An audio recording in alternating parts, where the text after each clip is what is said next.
Good morning po, gagawa po tayo ng breakfast. Maglagay lang po tayo ng konting mantika. Piprito po natin yung salmon. Maghiwa po tayo ng zucchini. Saka po natin siya iprito. Maglagay lang po tayo ng asin at paminta.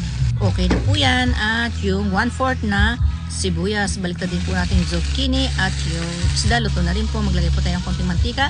Ilagay po natin yung 1/4 na sibuyas.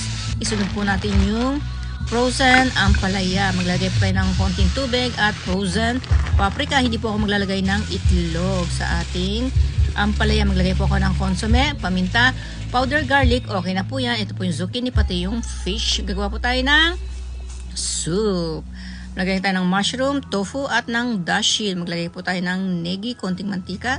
Prito po tayo yung itlog na isama po yung balat. Kukunin po natin yung balat mamaya para hindi po natin makain.